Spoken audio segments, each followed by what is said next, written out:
খুলনা উন্নয়ন কর্তৃপক্ষ কেডিএ তাদের 4টি প্রকল্পের কাজ শেষ না করে টাকা দিয়ে দিয়েছে ঠিকাদারকে। কেডিএর কাছ থেকে তথ্য অধিকার আইনে আবেদন করে পাওয়া তথ্য অনুযায়ী প্রকল্পের মূল্য ব্যয় 1085 কোটি 1,10,000 টাকা। এর মধ্যে 143 কোটি 61,43,600 টাকা ঠিকাদারকে দেওয়া হয়েছে।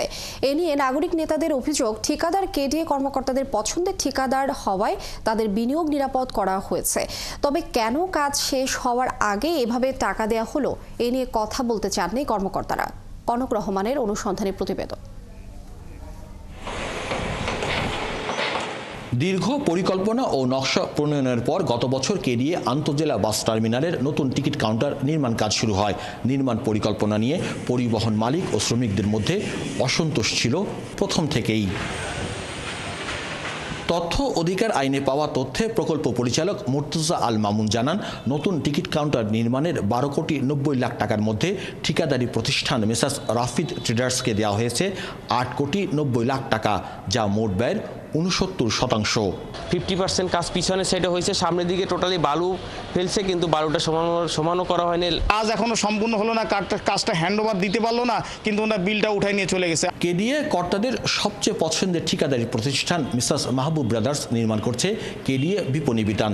10 তলা ভিত ও 2টি বেসমেন্ট সহ 5 তলার এই ভবন গত বছর শুরু হয়ে চলতি বছরের ডিসেম্বরের শেষ হওয়ার কথা। সরজমিন গিয়ে দেখা গেছে এ পর্যন্ত কাজ শেষ হয়েছে 45% মতো।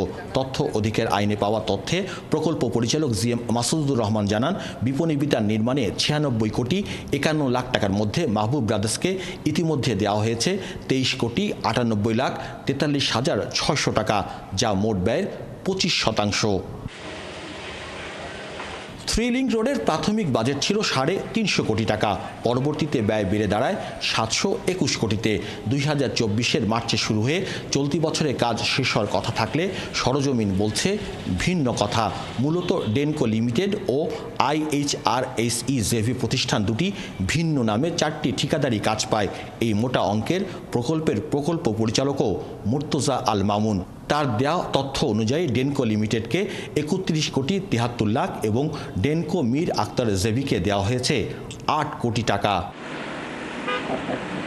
খুলনা শিপইয়ার্ড সড়ক প্রশস্ত ও উন্নয়ন প্রকল্পের 99 কোটি টাকার কাজ শেষমেশ এসে দাঁড়ায় 254 কোটি 60 লাখ টাকায়। যৌথভাবে আতাউর রহমান খান লিমিটেডের সাথে প্রকল্পের কাজ পায় আলোচিত ঠিকাদারি প্রতিষ্ঠান মাহবুব ব্রাদার্স প্রাইভেট লিমিটেড। প্রকল্প পরিচালক আরমান হোসেনের দেওয়া তথ্যই বলছে, 2 ঠিকাদারি প্রতিষ্ঠানকে মোট প্রকল্প থেকে দেওয়া হয়েছে 71 কোটি টাকা। পেছাতে এবছর ডিসেম্বরে যে কাজ শেষ হবে না তা অনেকটাই নিশ্চিত বলছেন সাধারণ মানুষ। 4টি প্রকল্পের কাজ শেষ না করে আগেভাগে প্রকল্প ব্যয় থেকে টাকা দেওয়ার বিষয়ে তথ্য অধিকার আইনে কেডিএ জানিয়েছে, ঠিকাদারি প্রতিষ্ঠানকে প্রদত্ত বিলসমূহ প্রকল্পের ডিপিপিতে লিপিবদ্ধ নিয়ম অনুসারে এবং আইপিসির মাধ্যমে প্রদান করা হয়েছে। তবে এমন আইনের করা সমালোচনা করেছেন বৃহত্তর খুলনা উন্নয়ন সমন্বয় কমিটির নেতা শেখ হাফিজুর রহমান। তার মতে এতে কাজের স্বচ্ছতা ও জবাবদিহিতা কোনোটাই থাকে না। যাচাই বাছাই না করে কাজের মান, কাজের কোয়ালিটি না দেখে তো টাকা পেমেন্ট করা হয় না। কোথাও স্বচ্ছতার অভাব আছে যদি কাজ শেষ হওয়ার আগে যদি কোনো পেমেন্ট হয়ে থাকে। এদিকে কেডিএর একাধিক সূত্র নিশ্চিত করেছে 4টি প্রকল্পেরই মেয়াদ বৃদ্ধির আবেদন জমা পড়েছে। কনক রহমান, 71, খুলনা।